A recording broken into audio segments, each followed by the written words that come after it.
Hello, and welcome to another episode of the Reason Through podcast, a show dedicated to having charitable philosophical discussions, as well as helping you, the listener, develop and reason through your views. In this episode, I speak with behavior analyst Ryan O'Donnell. Ryan and I discuss behavior analysis, also known as the science of human behavior.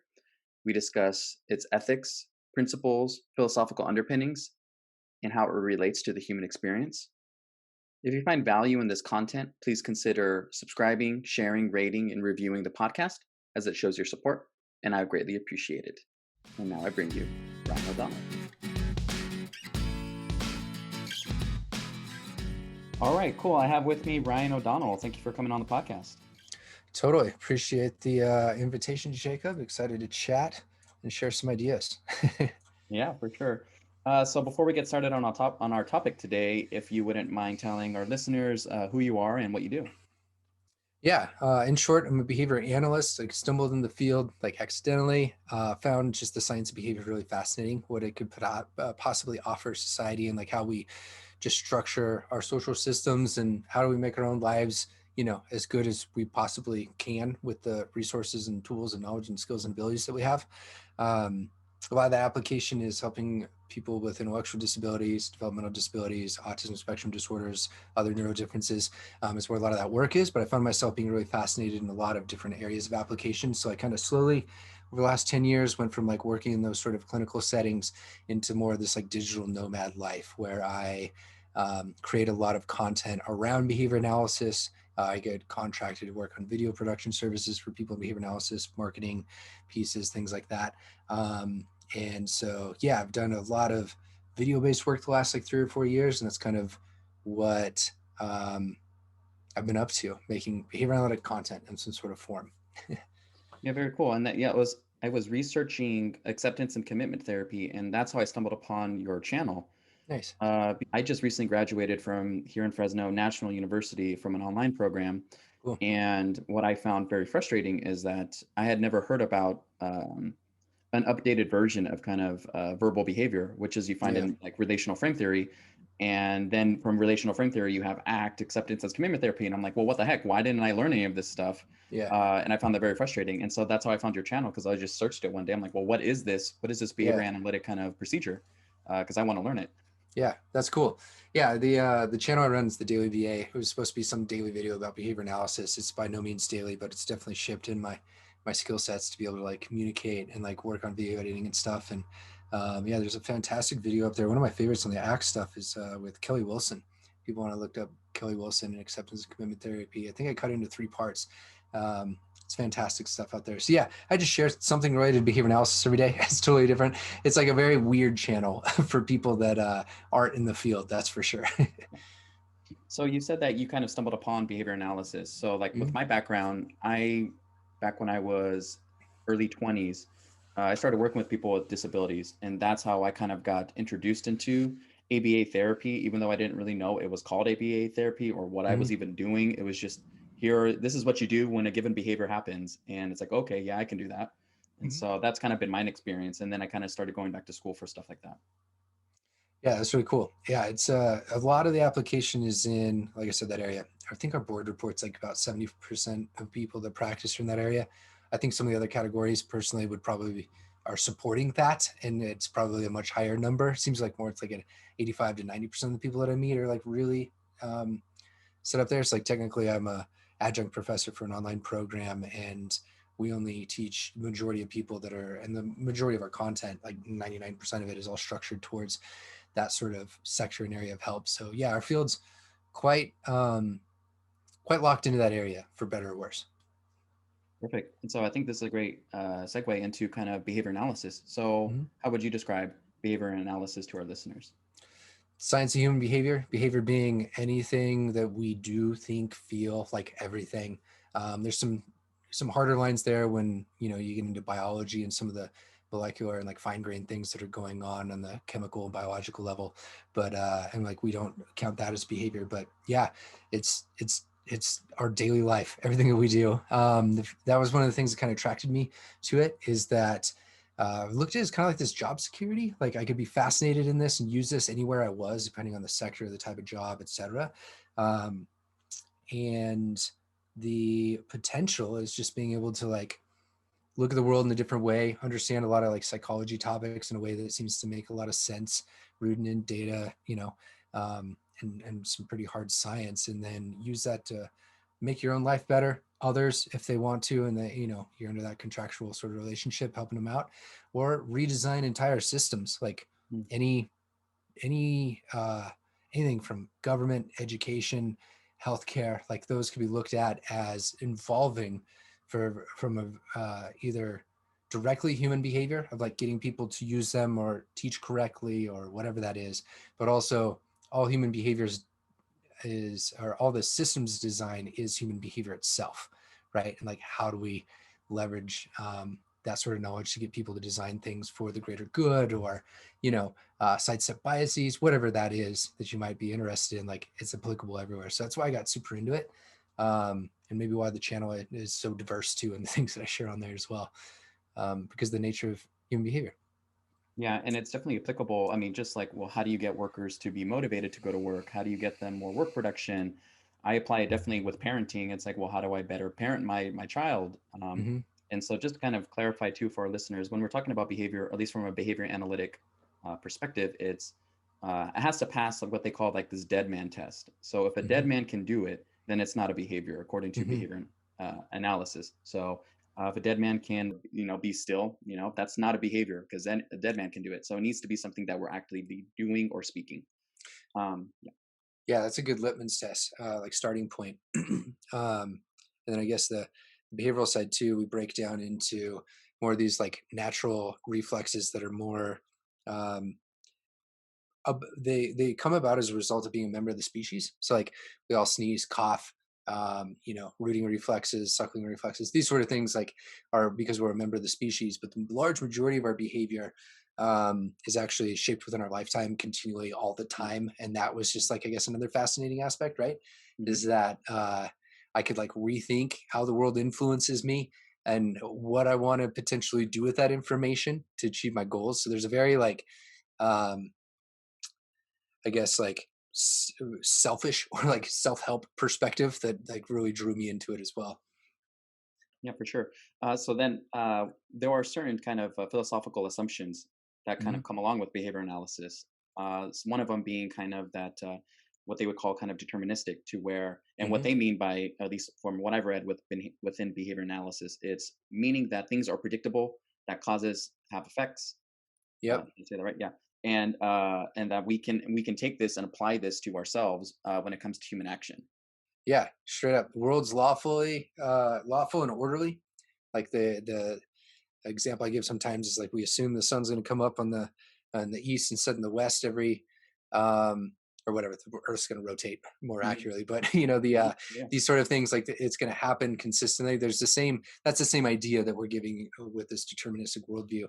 It's not in the sense of like deterministic of like everything is like ingrained and set and like you're living this life that is already preset for you.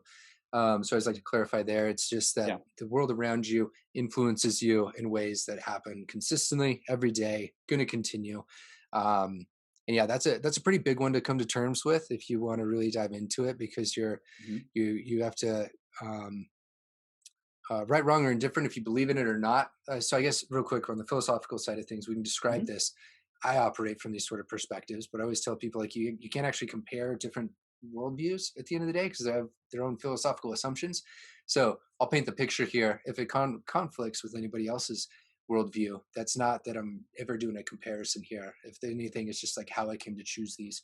So the philosophical assumptions are really interesting, like determinism, because um, it starts to not allow for certain things like religion or certain belief systems and other things like that, um, to an extent. So like it starts to really shake things up, but it offers its own benefits too, right? Yeah, I mean, so like when you think about determinism, just in general, so we're making a distinction between what I would call like fatalistic, like things aren't just kind of predetermined before other things. It's just that causes, mainly things are predictable, causes Hmm. precede effects, and that's all what we mean. We see this in the natural world in the sense of, with physics, when it comes to, if I grab a cup and it falls down and it breaks, that's that's lawful, right? That's not of my own doing. That's just a cause and the effect of something like that. And we're saying that we apply that to ourselves to where our actions are like that in a way that can be predictable, that are based off of, I would say, right in the external environment.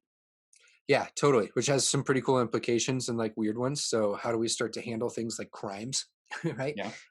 So certain behaviors, such as committing certain crimes, or we've agreed on a societal level, are not acceptable. However, if we're holding this deterministic worldview of like you are a byproduct of the things that are going on around you, your environment, and like they influence you, then to what degree can we hold you accountable? I don't think that Hmm. we'd let everybody off, just to like make that really clear.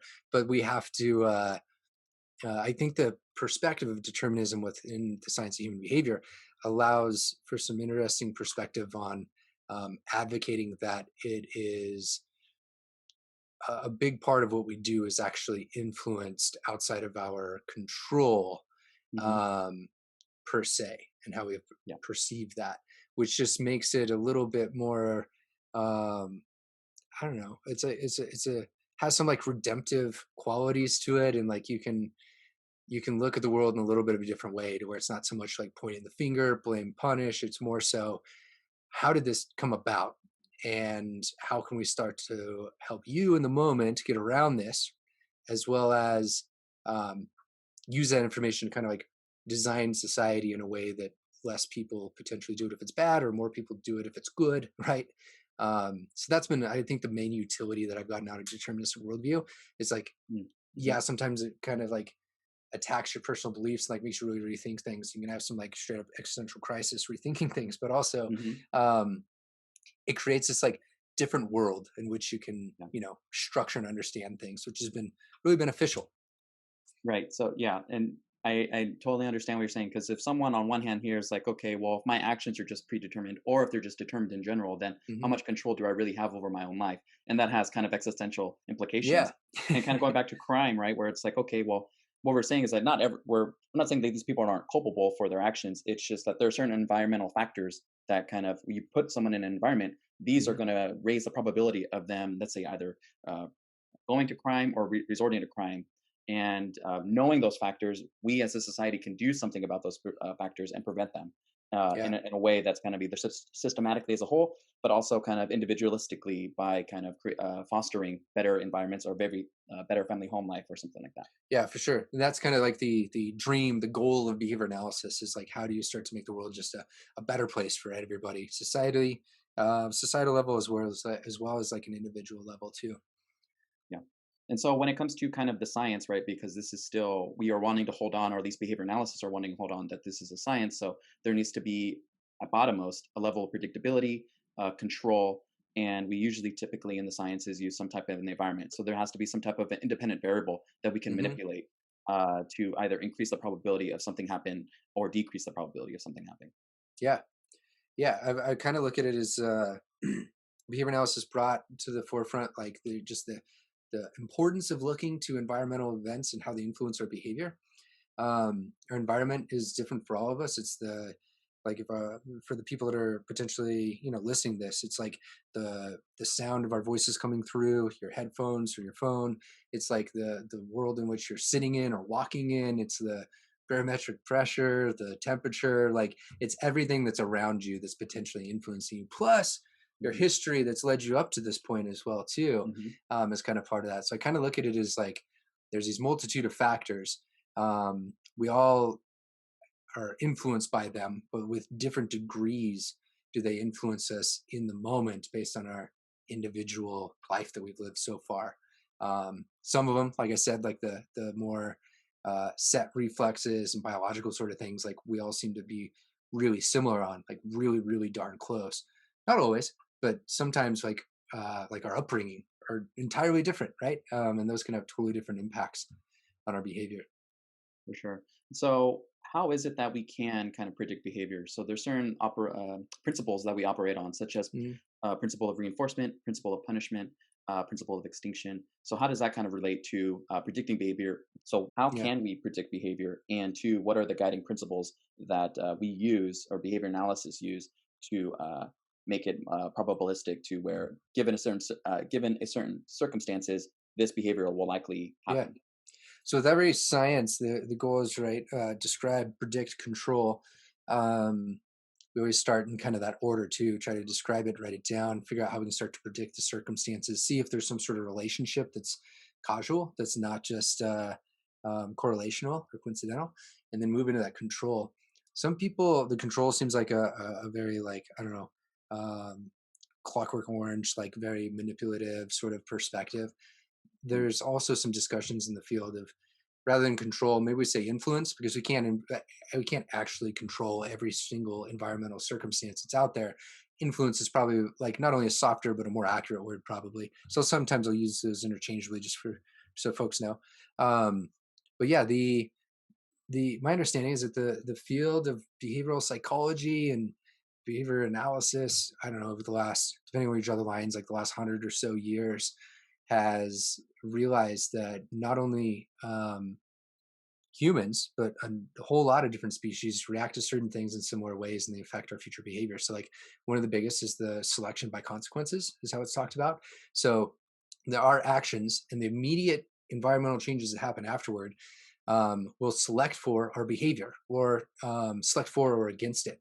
So, for example, if I go up to a hot stove and I touch it, probability of that, because of how I'm equipped as a human, right, with my Mhm. sensory, my senses in my hands, is it's likely that I'm not going to do that in the future because of that feedback of touching it. Same could be said for, so that'd be an example of something that's more punishing, something that's more, it's decreasing the probability of that happening in the future under those similar circumstances. But when it comes to um, uh, other species, we've realized that those sort of things hold. So, like living things, living organisms respond to things like punishment, also reinforcement. So, when we do things in the presence of which, so in the presence of certain things, when we behave in a certain way that lead to reinforcement, reinforcers, these are individualized, but like, for example, most of us are reinforced by some sort of like beverage or food that we absolutely love. So, like in the presence of your fast food sign. So, I don't know, I'm on the West Coast. I'm thinking about right now. Um, In-N-Out Burger. Like in the presence of In-N-Out Burger, when I'm hungry, I'm more likely to drive in there. And if that's delivered in the same way which it always has, and it actually fulfills like that hunger, and then is likely to be a reinforcer, right? And in similar circumstances, I will be when I'm hungry, I'll be in driving by. I'm more likely to pull off, or as likely as I was before to pull off, and those sort of things. So those things, though, those examples are just some like relatable examples, but like they happen all the Mhm. time, everywhere, Mhm. constantly. And I'm talking about like super, super fast. Like I'm snapping my fingers as fast as I can. Like it's that quick how fast these things are happening. And to kind of pull it back in, the feel or the what we found is these sort of things operate not only with humans but with other animals too. So they hold consistently across species, even down to single-celled organisms, which sounds kind of crazy, but like Mm. single-celled organisms, there's research that they adapt to consequences in the world around them. So this environmental perspective is like completely, I think it's known, but I think it's really undervalued and overlooked oftentimes, and that's kind of what behavior analysis champions. Um, we to try to tie it into your other example there. Mm. I guess to answer the first one, like we know it works because we have data showing it. I guess I'm not trying to like be circular there, but Yeah, yeah. like we've seen repeatedly across species, across circumstances, like certain things do happen, like this selection by consequences. Um, um, and so we've got a lot of information there and data. And it's relatively young, but like 100 years of data is pretty insane. And especially when you start to look at like a lot of the early research in these areas, they were doing hundreds of thousands of experiments to make sure that this stuff really held up all the time. So the folks of Pavlov or Skinner, their labs and the people that came after them, like we've got an insane amount of data that shows that these sort of things hold up over time. The the second one would be more so that what was it, the principles. So this Mhm. one's an interesting thing. A lot of people allude to, like reinforcement, punishment, those examples I provided, since they happen, those processes happen in all over the place, different species that we can call them principles. Um, there's kind of, I think, a couple different camps here. So in our field, it's either the principles are kind of like this short list of like punishment, reinforcement, and some other things that people talk about. Um, Interestingly, you won't find a behavior analytic article unless it's like I've looked for this for a decade. I Mm. don't think it's still published, but like you won't find an article that everyone agrees upon saying like these are the principles of behavior. Like we kind of all allude to the principles of behavior are like what our field's about. We don't have a defined list. And if you polled a lot of behavior analysts and you ask people, they're going to give you like a little bit of a different answer, which is for me like a statement on the just how young our science is in one way, but also I think the things that reinforcement, punishment, and these other things are comprised of actually are driven by a whole different discussion of what the actual principles are. Mhm. I think there's discussions of further deeper down processes that actually like are the principles, and we I don't see. talk about those enough, if that makes sense. Mhm. And we've just kind of provided some examples that are built off those principles, and we call them principles accidentally. That would be my personal stance um, Mhm. on the field. So, just for our listeners, if you don't mind kind of defining what we mean by reinforcement and what we mean by punishment, just because Yeah. colloquially, people tend to use that kind of interchangeably. Oh, you just reinforce this, or that's a reinforcement. And when it comes to behavior analysis, there's a specific definition that we kind of operate on. I would say most of the time because not everything is a reinforcement. Yep. So yeah. Yeah.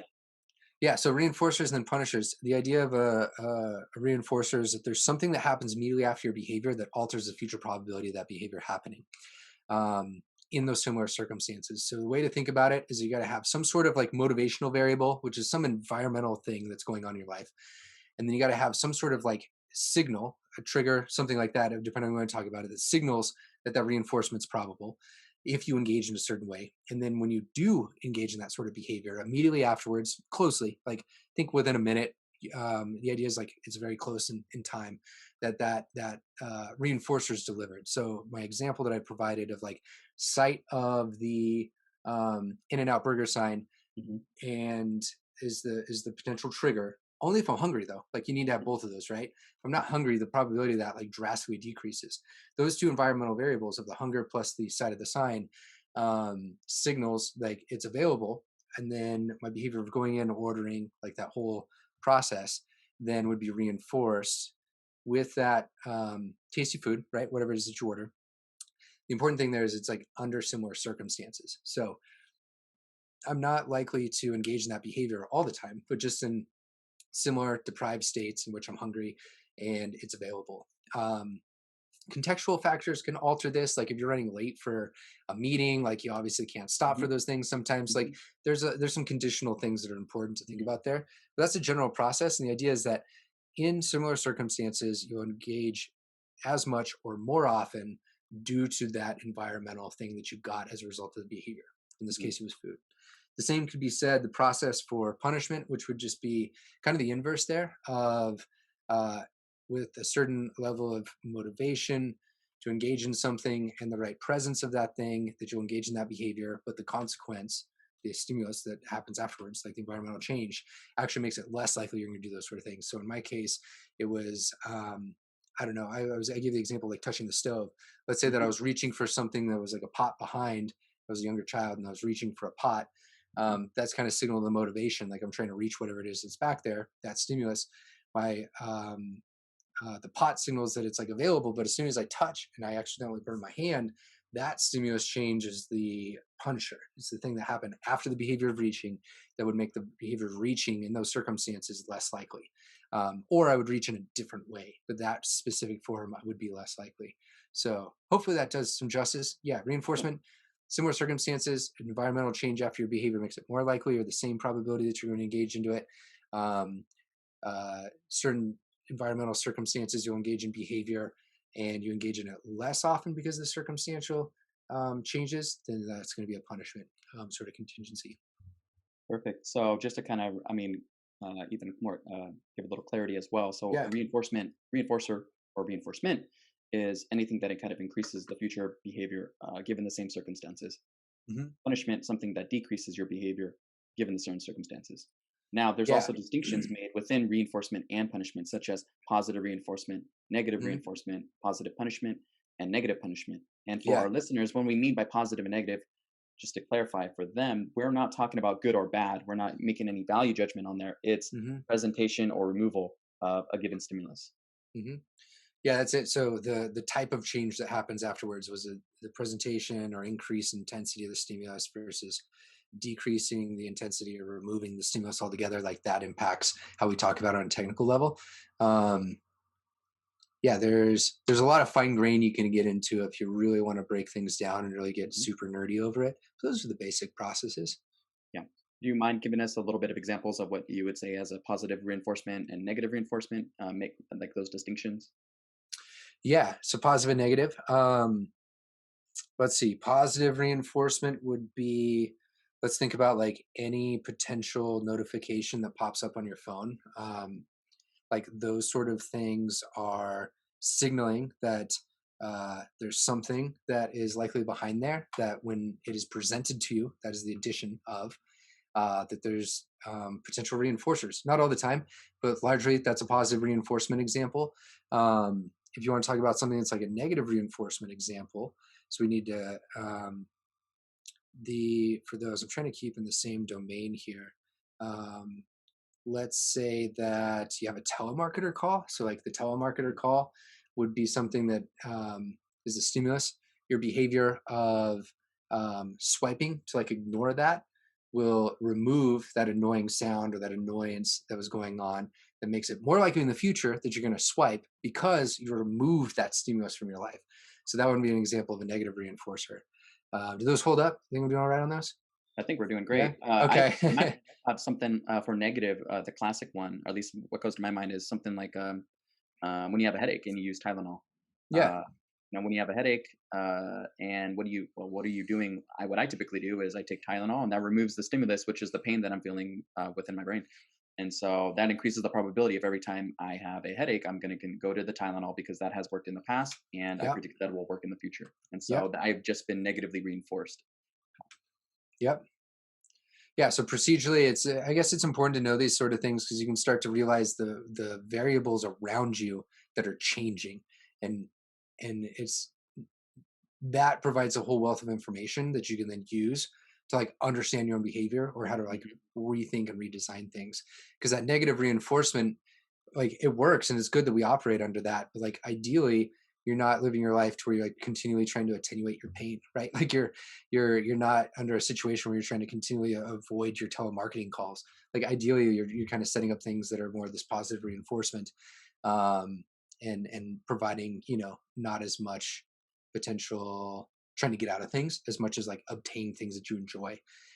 So that's how I've looked at the utility of like positive and negative, is they've Mhm. helped me realize like how to design my world a little bit better. Yeah. So how does that Cool. relate then to like positive and negative punishment? Yeah. So positive, negative punishment. Same concept of like, are you adding or removing a stimulus after the behavior that you engage in? So let's see. What's a behavior that I should dive into for both? You got something on the Behavior. top of your mind? So something on top of my mind. So something that I think is very relatable is Mm-hmm. children, and when they are, let's say, being non-compliant, right? Mm-hmm. I think of what parents typically would go to is some form of spanking. Mm-hmm. And so I think that'd be something like as a positive punishment. So you have the Yeah. given behavior, the immediate consequence is me spanking because I want you, that the parent is wanting the child to decrease the probability of that behavior. Yeah. Of In the that sense, when I be non-compliance. non-compliant.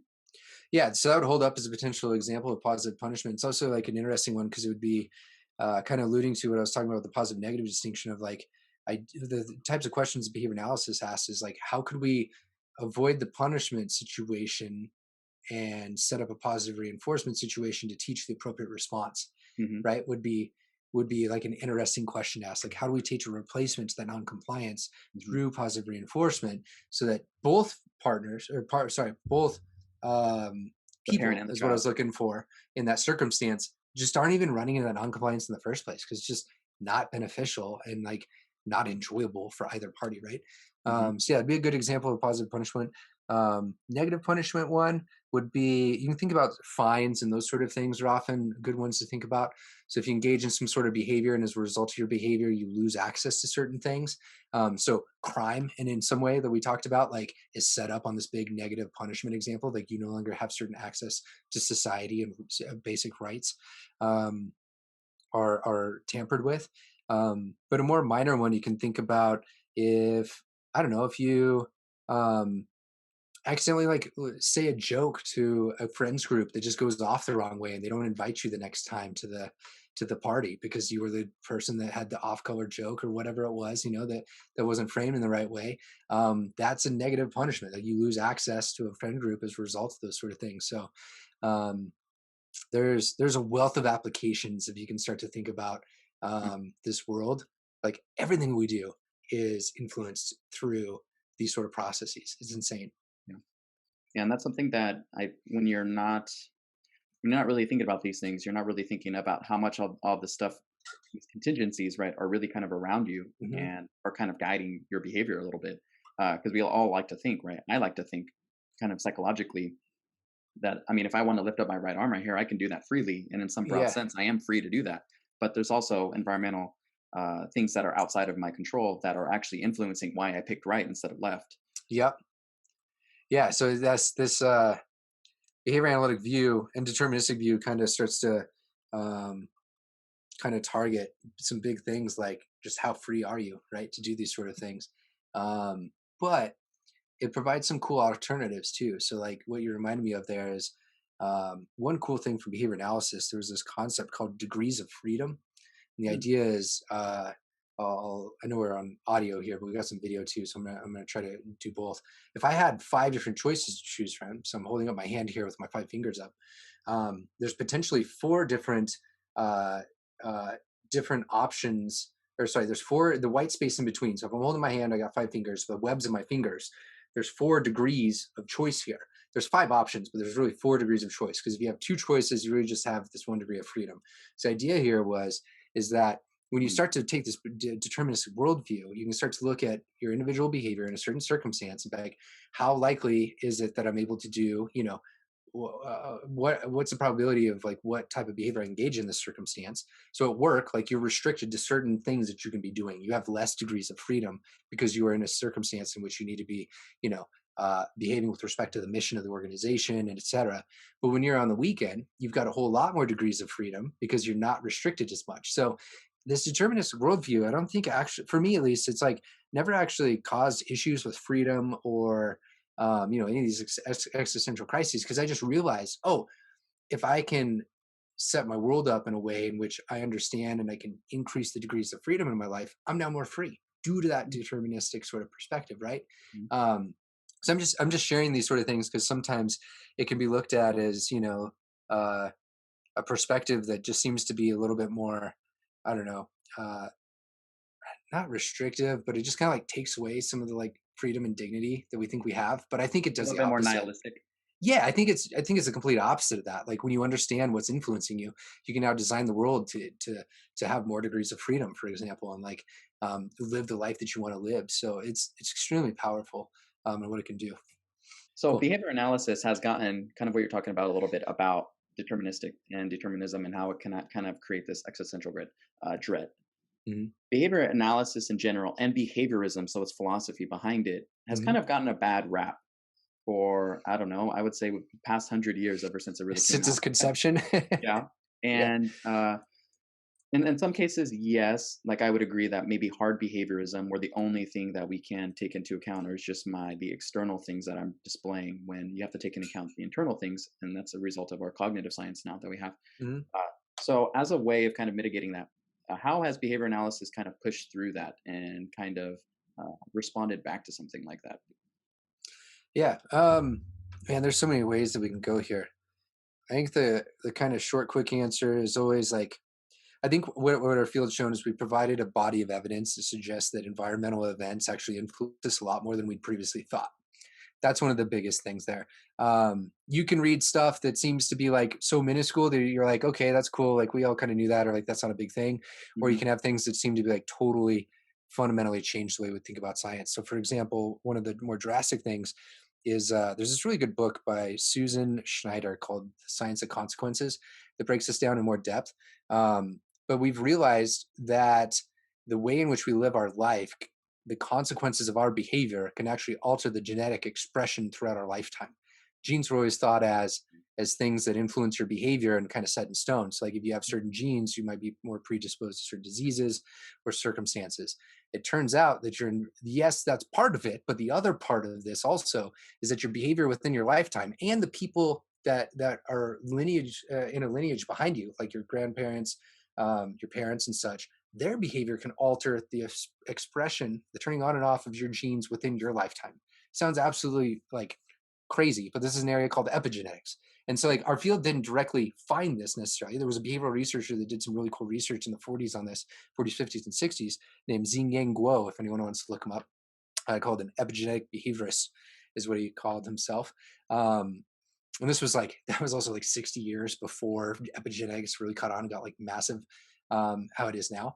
But like, those are areas that I think of the like scientists had in no way thought, up until the last like decade or two, that the environment mattered that much in biology. And then you realize that there's data that supports that the way in which your parents, grandparents behaved alters your susceptibility to certain diseases because the expression of your genes and how their behavior affected that whole process. Like that's baffling and insane. So like I think the big thing about behavior analysis is if there's a lot of critiques about certain things and how far people were trying to take out, especially in the early days.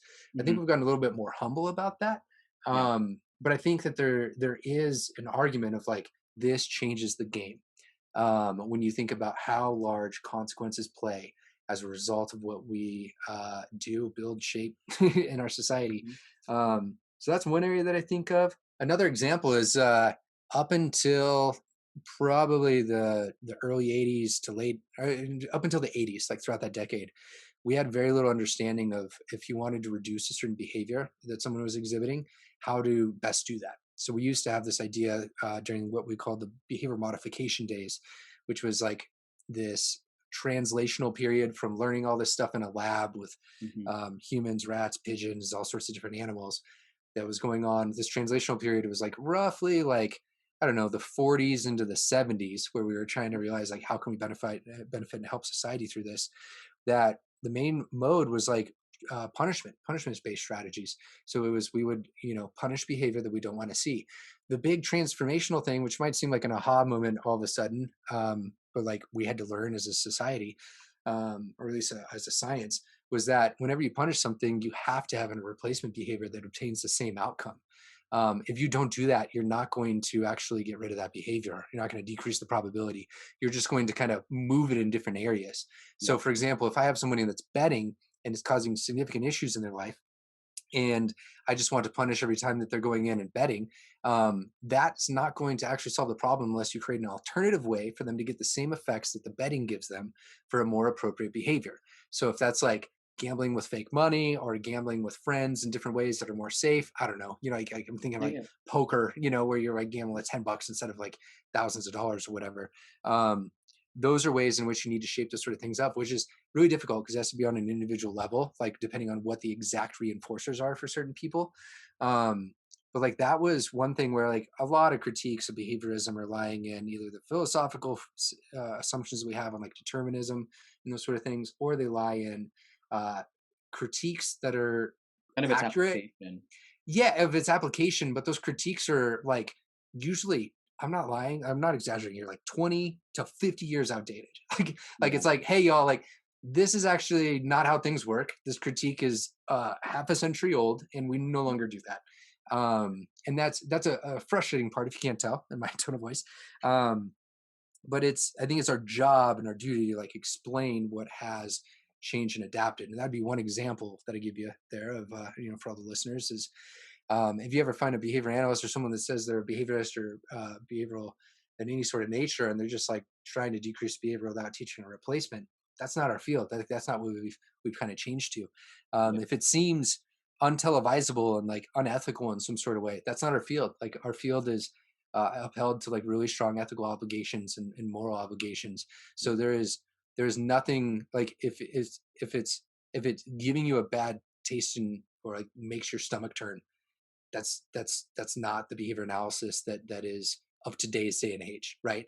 It might be somebody practicing something that used to be called behavior analysis or used to be called behavior modification, but that is a strong indicator that that person is far beyond the times of like what best practices are and how we should be approaching certain situations. Yeah. So I don't know if I did it justice. There's other areas I can I probably think go, but No, I think that was good. And we're not trying to minimize kind of the harm that has been done in past years, 30, 40, 50 plus years ago, especially to people with disabilities, because there are plenty of totally. psychiatric wards that were back in the day that were doing kind of this very unethical practices in the name of behavior modification.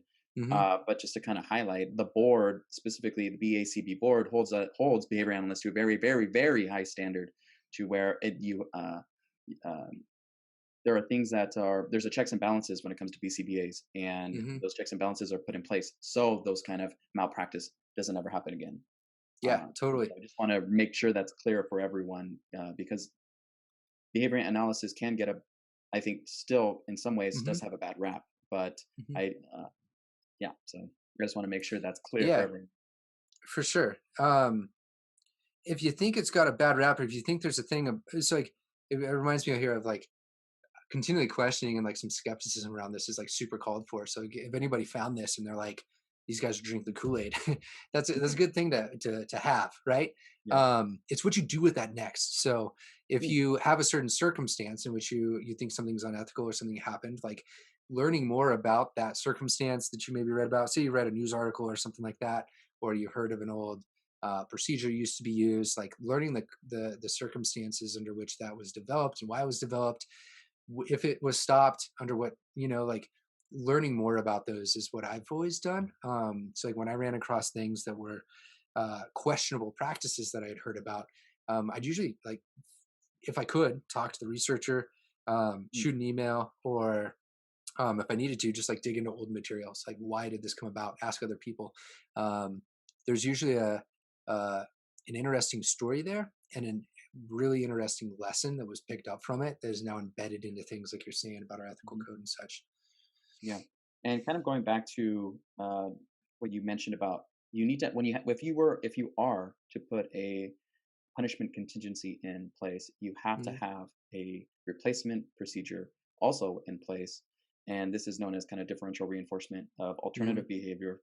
And this is designed to replace that behavior that's functionally equivalent. And Hmm. just to kind of highlight, when it comes to behavior analysis, when we're doing something like this, it's only mainly used, as far as to my knowledge, for socially significant behaviors. It's not just used willy nilly just to kind Yeah. of modify people's behaviors. It's for really socially important things Hmm. that are kind of detrimental to myself, for just talking to myself or to society.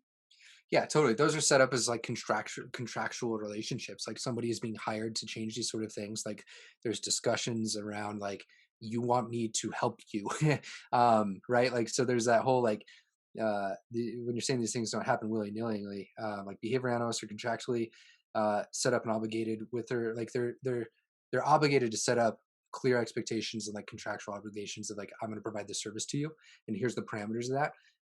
Additionally, like you're saying, the social significance angle, like this has to be important to the person. Like nothing's ever influenced because it's for the sake of like financial or others. Hmm. It's for that individual. If it's not, then that's something that should be corrected immediately. Like it should always be for the betterment of that individual's life. um and there's one other thing that you kind of reminded me of there, which was I might have lost it.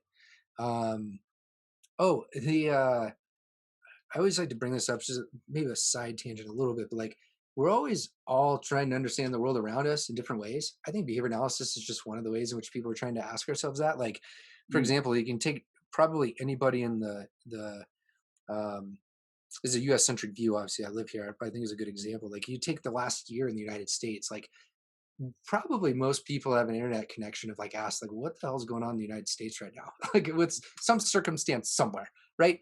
Whether it's looking politically, looking at social justice issues, like there's things there that like we all wonder about it. And behavior analysis is no different in the sense of like we ask those questions, we just do it more in a structured sort of way.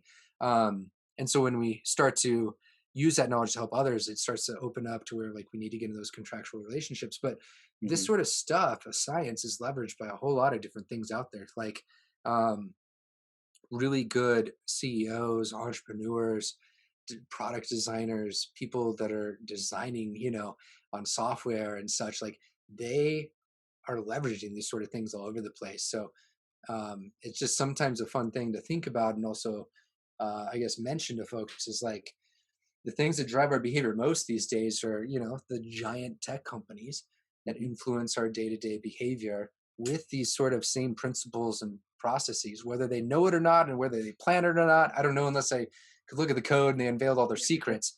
But the point is it's still programmed in there and it's still happening. Like, we can see that from the outside perspective. Yeah. Or sorry, it's still happening. Whether or not it was intentional or not is kind of the question there. And so, yeah, I guess sometimes when I hear that critique of, like, are you guys just changing the world around you and like influencing everybody all the time? It's like the whole world is all the time, and like Mhm. the concerns should be more so on the people that are doing it that don't have the obligations and like the structure that we have, because we have a Mhm. ton of it.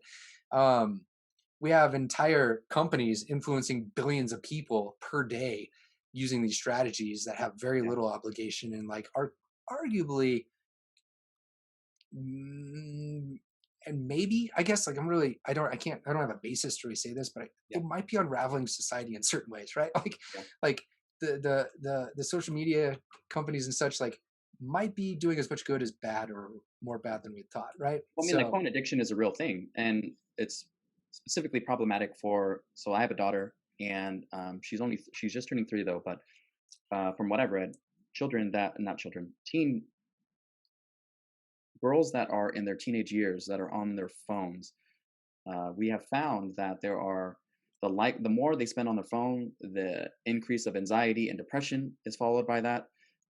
And there are many different factors involved with that, but just the way they're spending their time and mhm, these going back, it just reminded me just simply adding a like function to a media post such as Facebook yep, that has influence on someone's behavior yep, to where can create kind of this phone addiction to where you are constantly trying to seek these likes. yep, Uh, and so that's just kind of a side point, but just something that kind of how tech influences us very subtly, whether they're yep. intentionally doing it or not. It's very subtle in that way. Exactly. So behavior analysts, yes, we're influencing behavior. It's under pretty tight contractual, sort of like agreed upon ways. If we're not doing that, we should be questioned 100%. Um, but yeah, society is designed to influence everywhere. And I'm just like, that's a good critique. Let's take that to a higher level and critique everything around us, right? Like, what's being influenced by this science? How are you being influenced by the science? And like, who's the real drivers there? Turns out, the right code can actually influence on a much greater scale, Yeah. um, than like a one-on-one level sometimes. But it's a valid question to be asking. So I want to hit this before our time is up. Yeah. How do behavior analysts? How do they apply that to analyzing behavior? So how do we analyze behavior? Hmm. If you can touch upon kind of functional assessments or experimental Yeah. analysis, this is how we can kind of Cool. know a functional relationship is between Yeah. like behavior and consequences. Totally. So the way in which I describe this is, we have various different terms, like we talked about: punishment, reinforcement. These are ways to conceptualize the world.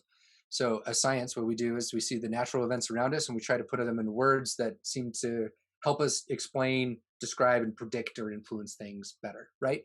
So, those concepts and word terms turn into a conceptual system. There's a number of different conceptual systems in our field. If people wanted to look them up and they're interested, there's like a 3-term contingency, a 4-term contingency. There's Israel Gold Diamond's nonlinear contingency analysis. There's Skinner had his own kind of conceptual system, kind of built around that 3-4 term. And there's one other I'm blanking on. Oh, there's an interbehavioral event field, which is kind of crazy. There's all these different factors out there. My point is even within our field, there's like some differences in how we understand these sort of things. But these conceptual systems are usually the first step that's applied. We say, okay, there is an event. What happened? Here's one. I don't have the answer to this. Just like, so nobody gets excited when they hear this. But like, you want to take something like the attempted insurrection on the Capitol on January 6th. Hmm. First step is like, conceptually, what do we think happened? Can we break this down using our terms and technology in a way that's coherent, makes sense, is parsimonious, and like describes the situation? From there, we would then potentially set up situations in which we would try to look at like historical data and understand if there's any potential to design a way to actually measure that. sort of behavior of people in the situation. So like that's part of the assessment process, is like taking our conceptual understanding and saying, does this actually hold up with the data? Designing, if you could, ideally, a behavior analyst would set up a situation in which they would design a number of different situations. They would measure the behavior directly, and they'd see what seems to be influencing, what environmental factors or like recipe comes together to create a, say, insurrection or Mhm. something like that. And you would do this on an individual level, not as a group conglomerate. You would look individually at that sort of behavior. And then from there, you would take that information, that data. You'd either have to redesign your circumstances under which you're measuring to try to understand better if it wasn't clear, or if you have a clear situation in which you're like, oh, these are the environmental situations that seem to bring about this sort of behavior. Then what you can do is you could start to design to potentially influence that through manipulating environmental variables to bring about the behavior that you want to see more of or less of, right? That like we had talked about. So I look at it as this like, excuse me, this process of conceptual analysis, kind of a functional analysis, which is an actual experimental design in which you test, repeat, and measure what circumstances, and you get reliability and validity in that data set. And then from there, you can then use that to design strategies to implement to help influence that behavior.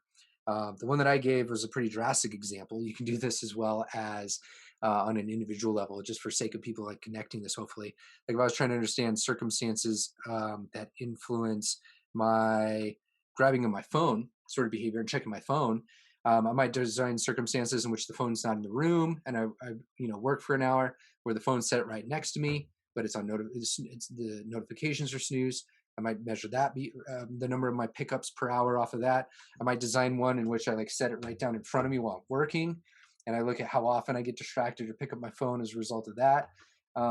With the notification snoozes off, so like it's notifying me the whole time, and I could take like the number of times that I pick it up across those three conditions, without the phone, with it next to me with notifications off, and with it in front of me with notifications on, and I could look at the number of times I pick up under those circumstances, randomize those a little bit. There's ways to do this, but randomize those to where I run them a few times.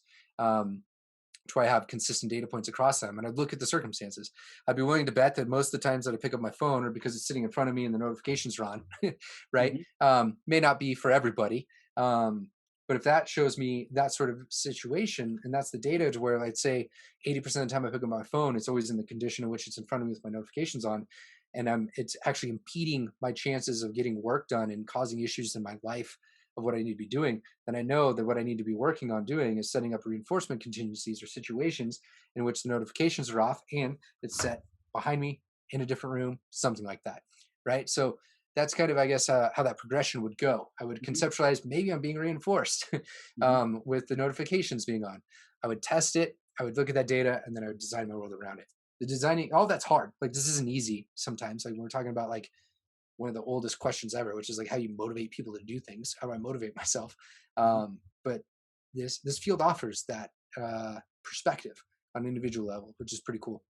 Yeah, and just to kind of recap everything, what we're talking about with your examples is we're talking about the behavior, and kind of the consequences of that behavior. Hmm. And with the case with your phone, it so like if it is, how it's there's a reliable relationship between your phone in front of you and not taken away from your work. And so what you said, that kind of a small little intervention would be to remove the phone for one, and then design maybe having breaks for your work, and then that way you can access your phone when you can for as long as you can, and then once the break ends, you go back and do your work again. And so that'd be a way Yep. to kind of replace the behavior, but still get what you want, which is to be on your phone because that's preferable. Yeah, exactly. Yeah, I would put it. I would make sure that you're getting access to the. Ideally, I'd put access to the phone based on getting a certain amount of work completed, which Yeah. ensures my work's getting completed, and it's then hopefully backing up and reinforcing the fact that I'm doing my work. I get access to something super cool, making that relationship of working to access it stronger, making I'm more likely to work in the future under Yeah. circumstances. Right? Yeah. Cool. Perfect. Thanks for helping on that. Before we sign off, is Mhm. where can people find you? I know you mentioned that you Yeah. have a YouTube channel, so yeah, if you want to leave Yeah. that for the listeners. So a lot of this nerdy stuff is on a channel that I run called the Daily BA. It's the Daily BA on like all channels, or sorry, social handles. And it's short for the daily, and like behavior analysis was kind of the play there. It's by no means daily, but I try to share things related to behavior analysis. You honestly never know what you're going to get.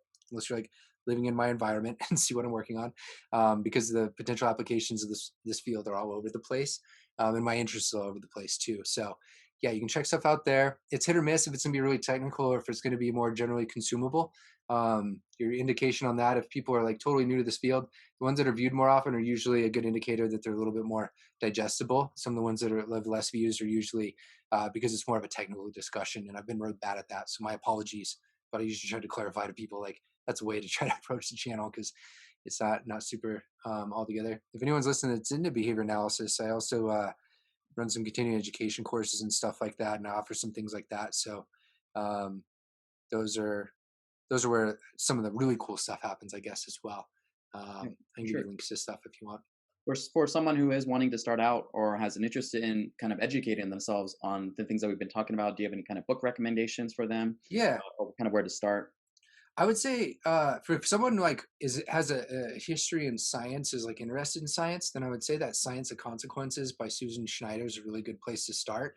If you're not, if your appetite's not wedded to understanding like to scientific sort of things, um, then I would say one of two things. There's a book that's called "Get Out of Your Mind and Into Your Life" by Stephen C. Hayes, which touches on what you brought up at the beginning of this on acceptance and commitment therapy.